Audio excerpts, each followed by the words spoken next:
Alright, yeah, welcome back to some more Magic Arena, and today is Jumpstart Day, so let's pop right on back into the event, see if we can get some rare and wonderful cards once again. So 2,000 gold, we're going to choose our packs.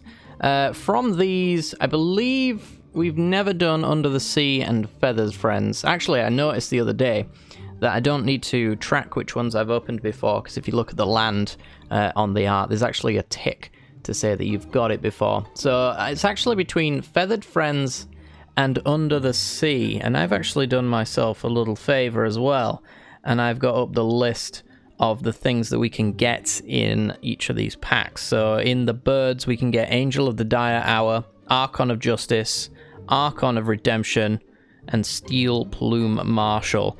That's probably not including cards that might not be in the list due to them not printing them in, in Arena specifically.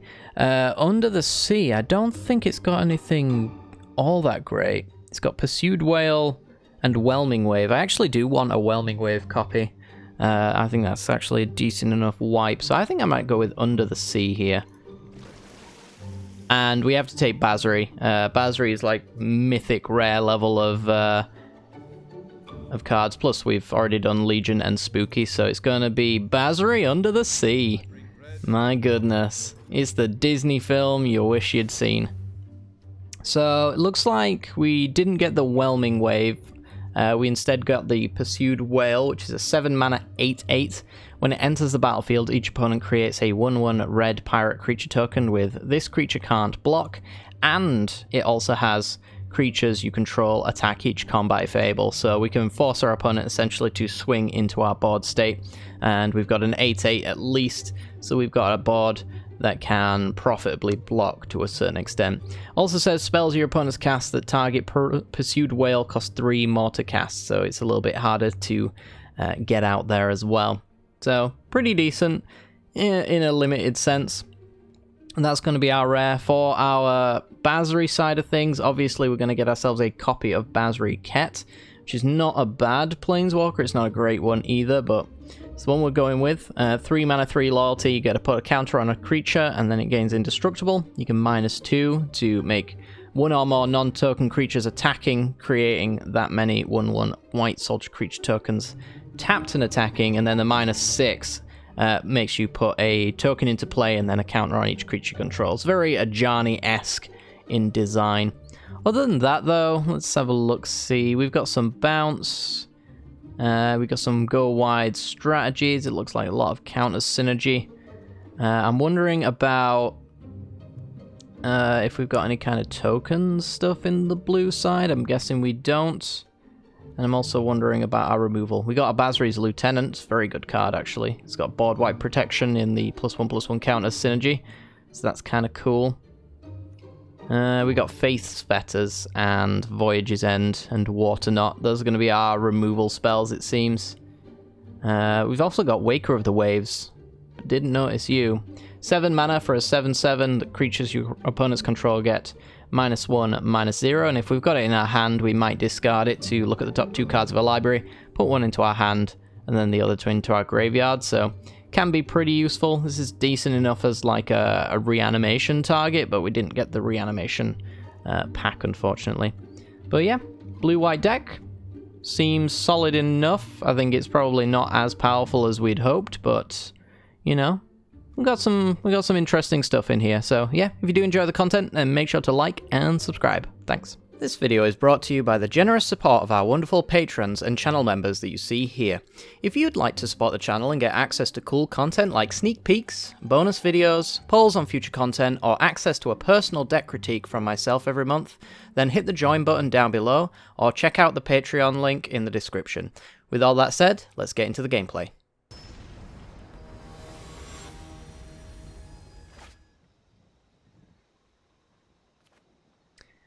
Okay, let's have a look-see. We've got our top ends. We've got a Scryfish. Do love me some Scryfish. I think this was first printed in, I want to say Magic Origins.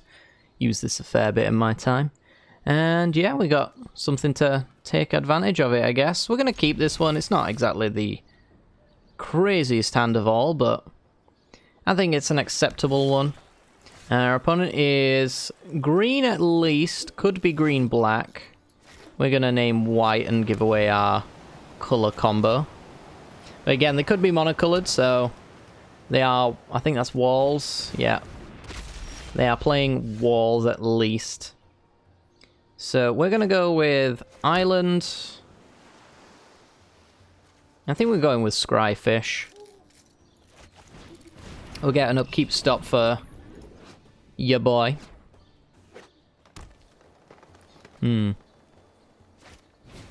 Portcullis Vine, okay. So we really don't want to see them find a salt formation here. That would be extremely bad for us. They're already doing a very good job of ramping into all of their walls. And I guess, like, yeah, Faith Fetters isn't bad.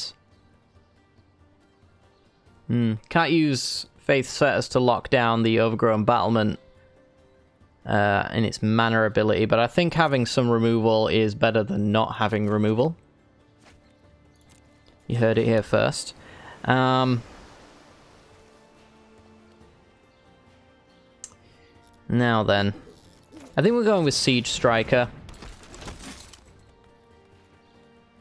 And maybe go for a Rousing Reed on it then. Make it a 2-2 that actually is a 3-3 because we can tap the Sigil Starfish. And try to bank on our opponent not actually having any kind of removal for it. And going straight over the top. I think the deck has a reach land, a reach wall in it though. I can't remember the name of it, but it's a 1-drop. But we should be able to swing through it regardless, I'm pretty sure. Trying to think how big it is. Ooh, Towering Titan. That's real big. That's going to get face fed. For sure. Alright, so we don't need to give away necessarily that we are white just yet, but... actually, we don't at all. So, yeah, let's go with Faith Fetters onto the Towering Titan here. Lock it down. And gain some life. And we'll pass the turn, so we can't swing in yet. So that is like the biggest creature they have in their deck. But Assault Formation is really the card that you have to concern yourself with. I'm pretty sure they have something to kill enchantments as well. It's the Crushing Canopy, I want to say. You know that card right there? Yep, okay, well. If they have it, they have it. It's just the way it's gonna be. And where do we go from here? So Towering Titan has the ability to sack a defender to give trample, so we got to keep that in mind.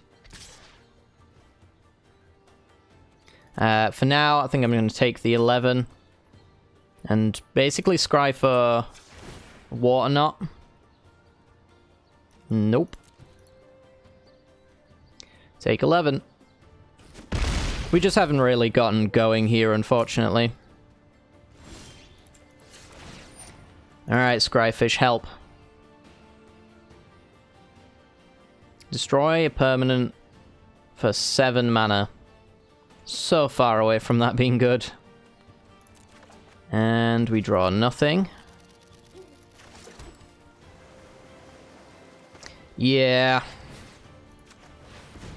Not a great place to find ourselves. We're going to go with a Rousing Reed here. Got Voyage's End, at the very least. We'll dump a Plains. So we can bounce our opponent's Towering Titan, maybe.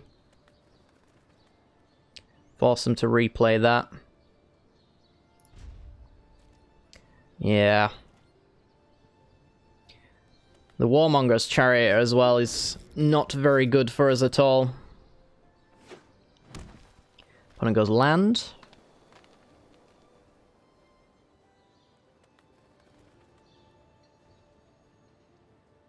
I doubt they've got anything here. They're probably deciding where they want to equip their chariot. Or they just have a 6/4 elemental that's also a land. Good lord.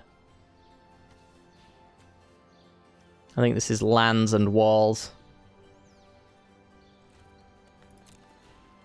Yeah, it's hard to beat this hand. Without a doubt. And bounce the Towering Titan to force them to replay that all next turn. Could bounce a Thriving Grove, I suppose. But I don't think 11 power is really what we want swinging at us right now.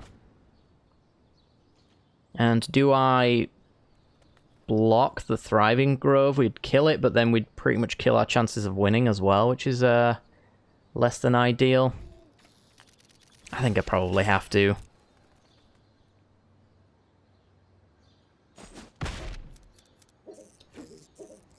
I think I have to get rid of it.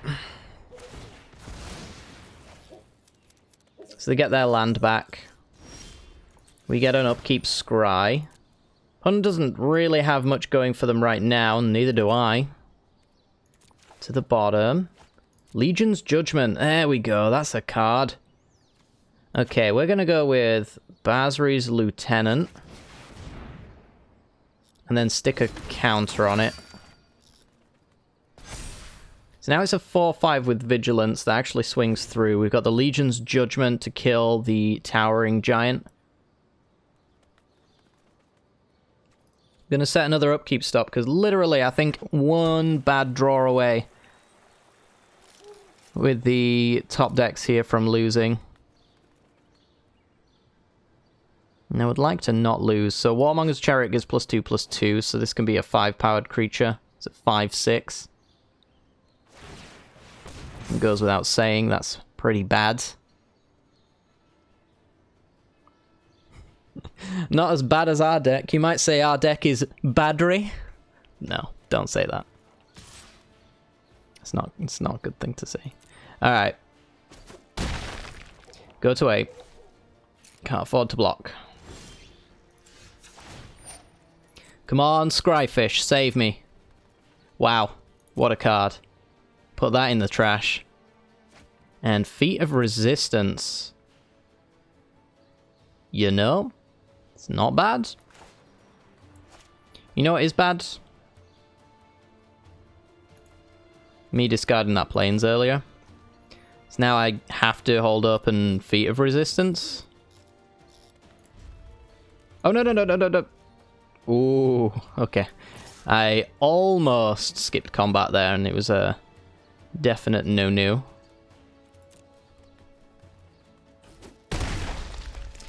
Almost forgot there was Vigilance attached to Lieutenant here.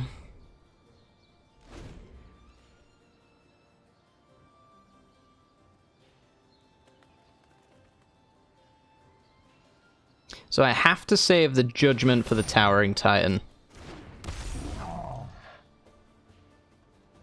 And I need to Feet of Resistance just so I can block the Grave Bramble until the end of time.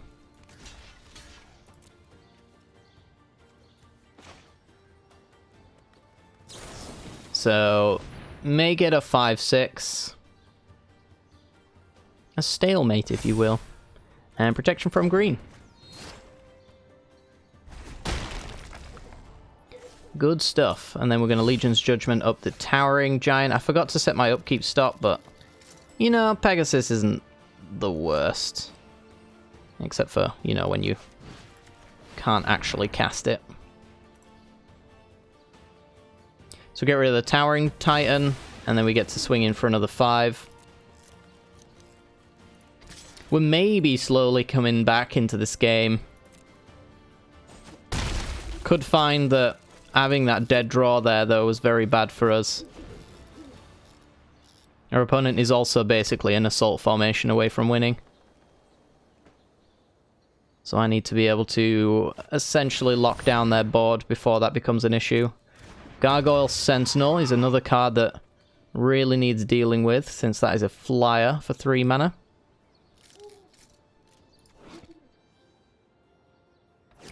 Not good. So we need to find Water Knot for that.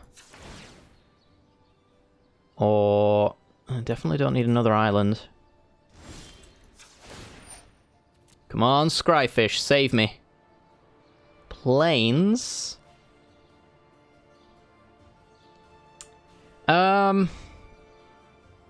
It's almost good. We can do Concordia Pegasus plus the Tempered Veteran. And I can make the Pegasus big enough to block the Gargoyle eventually. Yeah, sure. It's not the mightiest of plays if I'm being completely honest, but I think if we get to put a counter on a creature every single turn, that might be kind of cool.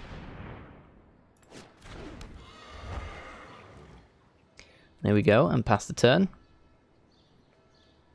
Could swing in with the Basri's Lieutenant so that we can trade off with the Gargoyle Sentinel. I'm not sure that's entirely worth it. Since then the Grave Bramble can do its thing. We also need our upkeep stop for the Starfish.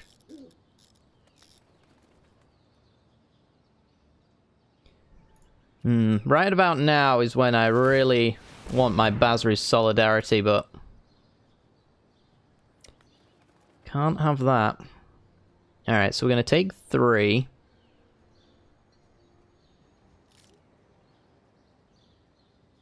And then next turn we can spend the turn essentially putting a counter on the Pegasus, so it's a 2/4.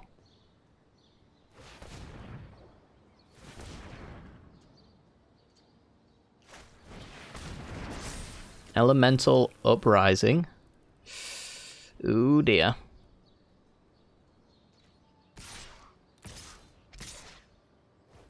So that's a free bit of damage for them. Oh, actually, are we just probably dead? I think we might be just probably dead. So I had to block that in some form or another, so we might as well lose our opponent a forest there. I think we're going to go down the Tempered Veteran instead and just hope that we get a Basri's Acolyte, maybe, or something like that.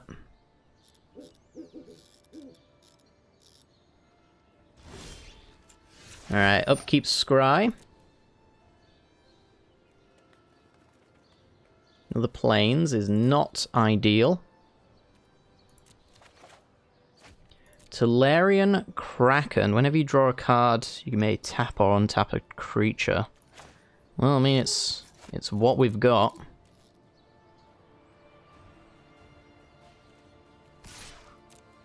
So let's get in for 5.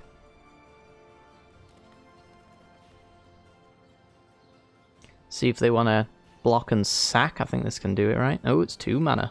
They can do it, though, with the Overgrown Battlement.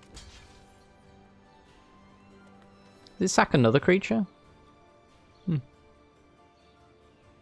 This kind of surprises me.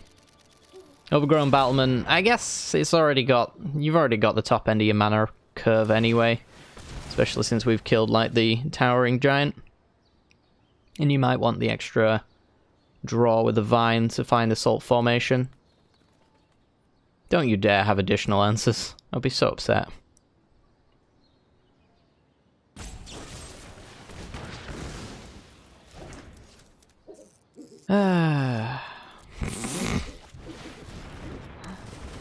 Well then.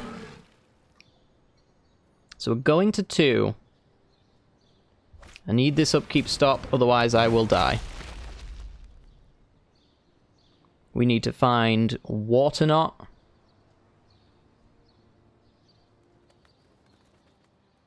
I think that's it.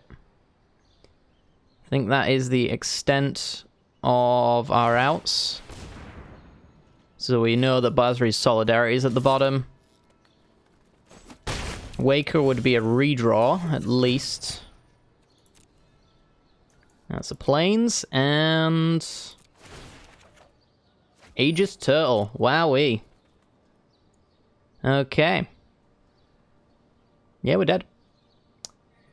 Oof. Well, that kinda sucks. We'll play it out, I suppose. Maybe our opponent won't go for lethal. I highly doubt it. Yeah, I want to say, look at the state of how many cards we went through there. Just couldn't find what we needed. If we got to keep the Pegasus around, we'd be okay. We'd probably win this game, actually, through attrition. But was not the case, unfortunately. And yeah, I think that's really about it. Oof, oof, oof. Alright, too light on removal. Scryfish, though, single-handedly kept us in that game for... God, how long did that go for? Like 15 minutes of a game? You don't see that in Jumpstart very often, but... yeah. Next game.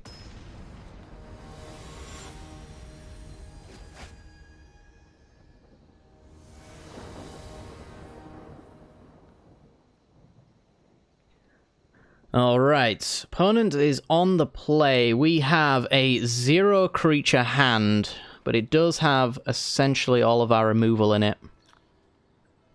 Which makes me question whether or not this is a keepable hand. I don't really want to lock down all of their early game plays. I want to be locking down their late game ones, but if I mull this hand away, you just know that Face Fetters and Whatnot are going to be the 39 and 40th card in my deck. But I've got to do it. Got to do it. That hand is just not keepable. And this one's okay. It's got an actual curve to it. Opponent is playing goblins. Okay. We're going to go with our Aegis Turtle. Goblins and Garruk. Okay. Let's start off with a shortcut to stop us from blocking. Either they haven't got anything better to do, or that's their only... well, it's probably that's exactly it. Because you really want to actually use the can't block part of that card. We're going to go with Starfish to try and find another white source for Basri's Acolyte, I think. I'd like it if Aegis Turtle actually did something. And Grunk's Uprising will start to draw them lots and lots of cards. We only get the, you know, the pleasure of scrying, which it is a wonderful pleasure, don't get me wrong. I do love me some scrying. We're going to go with Concordia Pegasus here, because I'm actually going to put some counters on that specifically, I think. And we'll pass. Not the fastest start for us, and we could get punished by the Grunk side of our opponent's deck. The 4/4 with Trample draws them a card. Got the Aegis Turtle, though, so it's not too bad. And I don't know what we want here. We don't want to land. I know that much for a fact, since we've basically got everything being castable right now. Don't care about the Baloth at this current time. So I'm just going to go with the Acolyte. And... so if they've got any kind of pump spells, it's like Wild Size and things like that. So putting on the Aegis Turtle is not necessarily beneficial, but there's actually no downside to doing it either, really. So we can't put it on the Basri's Acolyte as much as I might want to. Alright, so we are going to want to find our Faith's Fetters now that we know our opponent's playing Garruk.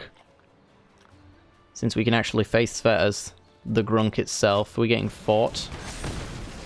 We are, and that counter suddenly matters. Wow. Okay. Feat of Resistance is a strong card that I think I'm going to take. That will allow us to negate one of these fight spells. Essentially. Why would you do that? Alright, chat. Let's talk about the auto tapper right now. What is it wanting to do? It is wanting to leave me with 1 blue and colorless. I would like you to answer what I can do with that.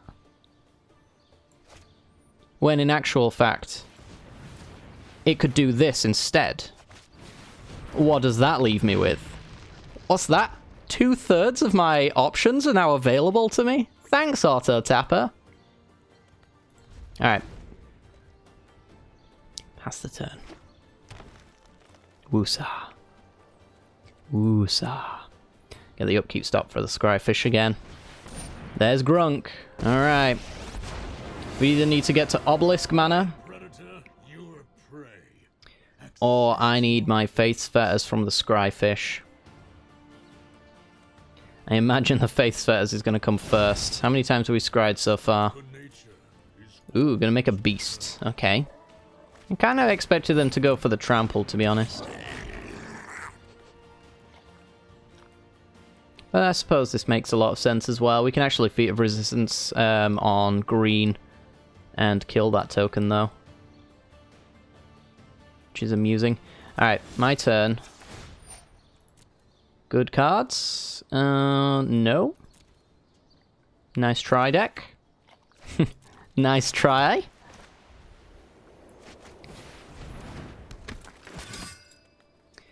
Well then, we're gonna pass the turn. Yes, sir, we are. Or are we going to go with Waterknot, actually? Waterknot on Rumbling Baloth. I feel like there's much worse creatures, though, to be honest, but they're very likely to just trample up that one. I don't think there's much I can do about that, anyway. Except for make Basri's Acolyte very huge by putting a counter on it with Feat of Resistance. And then hoping that the lifelink will steer us to victory. Yeah, that's kind of what I want to see. Alright, no in-response actions here, please. Don't make me cry. I'll do it. I'll cry. Okay. Bullet dodged. Gonna take 8, but we're gaining 3, and taking out a beast token while we're at it. Ah, opponent will draw 8 cards. Yeah. I'll scry on my upkeep. That's what I'm gonna do. I'm gonna scry. Not good. Not good at all. This card is insane. We couldn't really play around it. I mean, we had to assume that our opponent had Hunter's Insight, and if they did, we were basically throwing an Aegis Turtle under the bus for 6 less cards. And they wouldn't even have to play it, they could just wait. Alright, help. Scryfish, help me. That is a 3/7 that I can cast. That is not good enough in my eyes, so we're going to put that to the bottom. Now, Waker of the Waves, if we can get there, that will shut down the Goblin side of their deck.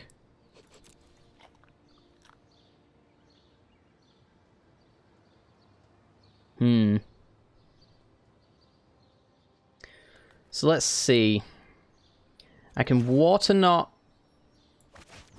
the Baloth.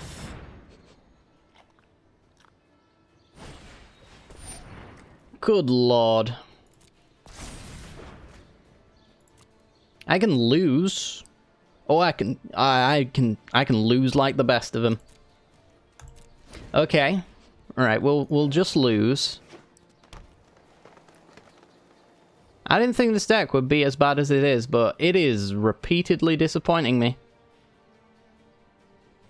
We are just getting answered left, right, and center. Yeah, that's a trampler now. Can't keep not blocking that forever, but I'm sure as hell gonna keep trying. Yep, take 8. You've already done your thing. It can't get much worse.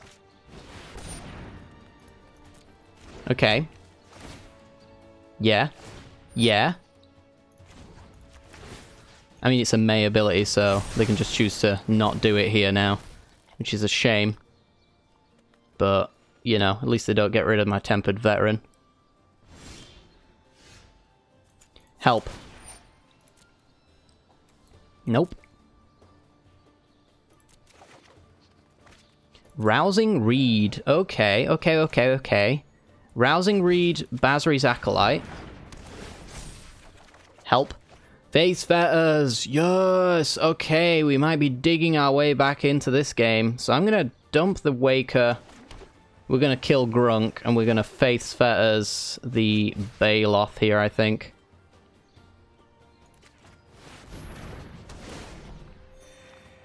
Alright, goodbye, Grunk. Alrighty then. We definitely need that upkeep stop.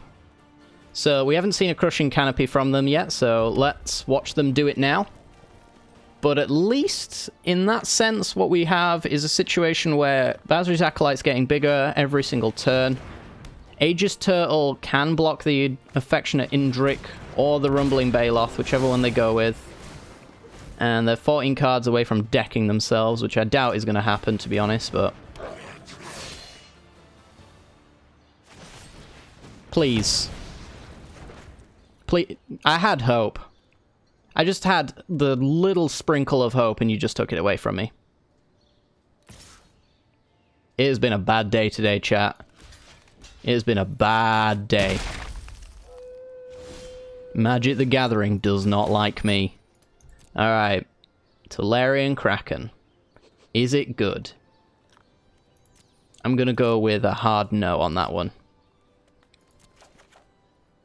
You know what's worse? Wishful Merfolk. That one's worse. How much does it cost to 6 to put a counter on a creature that doesn't have a counter on it? Okay. Good job I didn't plan on doing that. All attack me. Most likely. Interesting. Well, I'm going to put a counter on the Aegis Turtle and block the Frill back, and then they're probably going to pump spell it. But I'm basically playing to not lose at this point. So I'm going to make any trades I can possibly make at this stage. Okay, so block there. Block... I mean, everything else basically dies. I guess I can trade the Merfolk and a counter on a thing. Is it just... should we just leave it at that? Let's just leave it at that for now. This is going to get combat tricked out of the game anyway. Really? All those cards. All those perfect answers. And this is the time when you decide not to do it? Ah! Ah! We are dead. Okay. This deck's terrible. Good lord, I cannot seem to get a win with it, and I'm just getting raffle stomped left, right, and center, but let's go for the third game.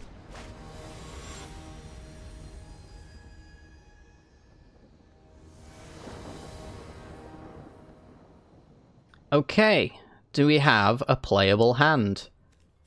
Sort of, but not really. I'm keeping it because it looks somewhat playable, which up until this point has not been the case for essentially everything that I've done in this game. Alright, opponent's playing discard. I hate you. Discard and what? That's smashing, I want to say. Yeah. Okay, well, we're going to go with the Aegis Turtle. It's a decent enough blocker. Opponent shouldn't be able to push too far through it. So I think their rare is Volcanic Salvo, which cares about kind of the total power of creatures on board, I think, to deal 5 to 2 targets. Something like that. I remember being blown out by it anyway at one point in my life. It was not a good time. Was not a good time at all. And then they've got the White of Precinct 6, which cares about each creature card in our opponent's graveyard, so ours specifically. So just going to watch things get machine gunned down, most likely. Alright, well, they go after my hand. I dump a land so I don't pump up the white here. Force them to use their own removal spells if they've got them. Fling. Bit of a premature use of Fling, but, you know, to gain that much life, go for it.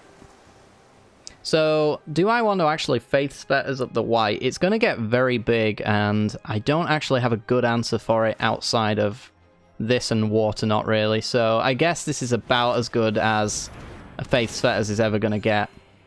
And I don't really want to use my Acolyte when I don't have 2 targets for it, because that just seems weak. Excuse me. 4 mana 4/3. When it enters the battlefield, if you control another creature with power 4 or greater, it deals 2 damage to each opponent. Well, they didn't. So, we're good. I'm just going to keep passing, I guess. This is a 4 mana 4/3 with reach. Tolarian Kraken seems very bad in the Under the Sea deck. The Under the Sea deck doesn't actually have any card draw in it. Outside of Rousing Reed. So I'm going to block here. If they've got any kind of pump spell or burn spell, they're going to be able to kill Aegis Turtle no matter which one I block. So we'll just max block if we can. Alright, and then we'll go for the Tolarian Kraken. So we have a big boy that can actually fight back. Now I expect them to do a little less attacking. AKA probably none at all. Okay. So my impression of the red decks is that once you've stabilized, they don't stand a chance. They tend to be very bad. So I guess our opponent realized that Tolarian Kraken with its mighty booty was a little bit too much for them, especially considering they'd just thrown away a Fling, which I didn't even know was in Jumpstart, to be honest. I'm kind of glad, because I love me some Fling, but yeah, I guess we got there. I mean, we were going to go Octoprophet, scry for some good cards, Basri Acolyte, make this a 5/7 and this a 4/4. You know, from there we're probably going to win this game, but I don't know. Premature for our opponent to scoop, I guess. Maybe they've just played red long enough to know that that's how this game goes. Oh, we finally won. Before I stop recording, let's see what our first rare is going to be. Is it good? No, not really. When it attacks, it gets +1/+1 for each land you control. I don't know if this is a reprint or not. Is this from Ixalan? I don't know. It's fine in a Dinosaur Brawl deck, I suppose, but yeah. Other than that, ooh, we've even got a Core Set 21 pack, and we got lots of gold, and we got another Core Set. What is going on? I don't even have the Mastery Pass, so I don't know why I apparently only got 1 pack. I have been lied to. Uncommon Wildcard, honestly, that is solid gold right now. And a Shacklegeist. I think I just got a rare wildcard as well. We're on our mythic track. Fantastic. Alright, 1 win down. See if we can get another.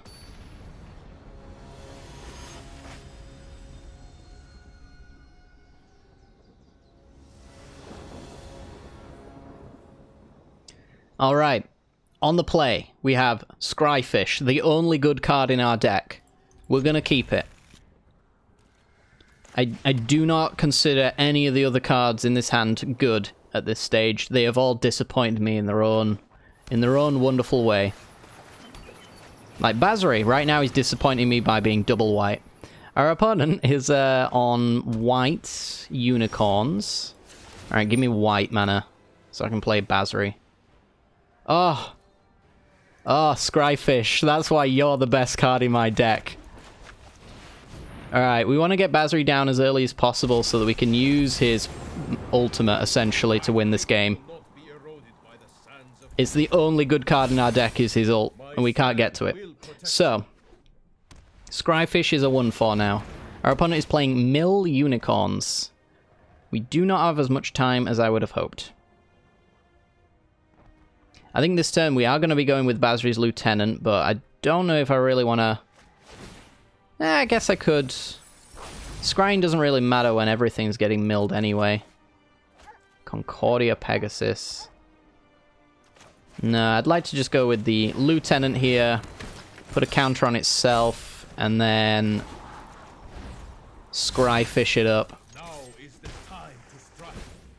Our top deck is just going to be repeatedly changed, so... Other than, like, upkeep stops, I don't think we really need the Scryfish. And right now, I think we're okay on playables. Is there a... Oh, it's Teferi. It's not Mill. Oh boy. Teferi. But, I mean, Mill basically just comes with this card anyway. Faith's Fetters. Fantastic. Alright, Concordia Pegasus. And we're going to put a counter on the Scryfish. Get on in, my friend. 25 cards. 23 cards. Basically have to draw 12 cards, and then they win. So we do have the Basri Ket, which is at the beginning of combat. We can go with Tolarian Kraken here. I'm wondering whether or not I ult right now and lose my Basri. Does Unicorns... I was going to say it has Faith Fetters, but they've already used it. What are the chances that they can kill Basri? Unicorns probably has protection, so they can keep me off my ult that way. I feel like we just win with this ult, though. With this current board state, I think it's just not worth the risk. So combat, I get a counter and everything gets a counter. And now we've got the Concordia Pegasus closing this game out. We're really in a big rush here to win this game. So let's swing. 11 cards can't be hard for them to draw. Being a Teferi deck. Those cards are fine. I would have liked Feat of Resistance in my hand, but it's still acceptable. Emil the Blessed. Okay, so they can go wide with the Valorous Steed, but we are essentially doing that ourselves. Pursued Whale is playable here.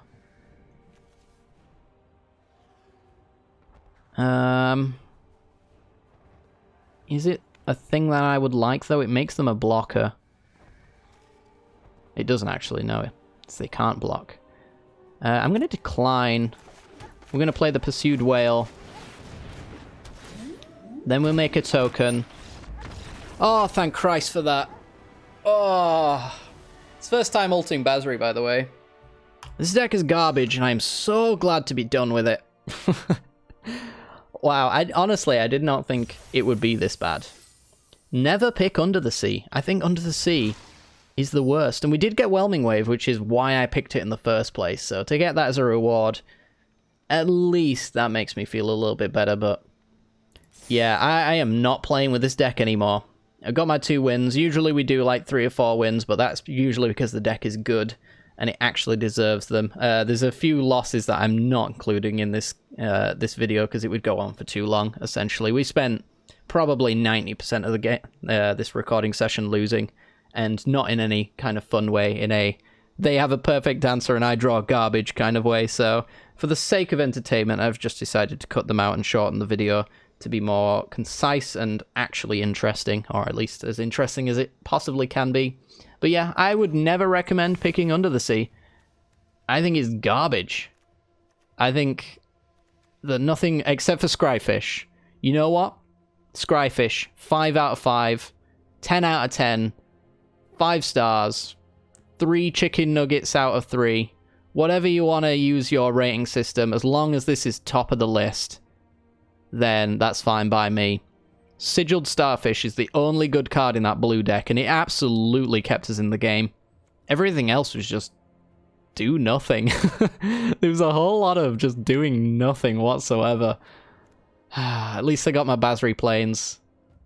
That's fine, you know, being an Arm and Cat themed deck in no time at all, I'm sure. This card is garbage. This card is garbage. This card is garbage. I mean, this card is barely acceptable. Barely acceptable. I think barely acceptable is basically the theme of this deck. If we were to jam Basri and Under the Sea together, barely acceptable would be the name. I don't think I can change the name. It's going to have to be Under the Sea Basri.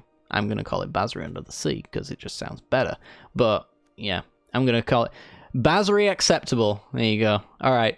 Well, if you did somehow manage to enjoy today's video, maybe you enjoy my suffering. I know some people do. So, you know, if you did, I'd appreciate it if you, you know, made my suffering a little bit less and hit that like button. And also subscribe as well for more Jumpstart in the future. Next time we're going to be playing a better deck, because it cannot possibly be worse. Yeah, this was... I don't want to ramble, but I want to repeatedly state how garbage this deck was. It's so bad. So bad. But yeah, this is the first time when I've thought Jumpstart had some imbalanced decks, because there was nothing good coming from this one. Next time, though, we'll play a good deck. Don't you worry. We'll be excited. It'll be a lot of fun for me, at the very least. And hopefully it's fun for you. But yeah, like, subscribe, hit the bell icon so you get notifications when more Jumpstart comes out in the future. And other than that, have a good day, guys. Enjoy your Magic the Gatherings.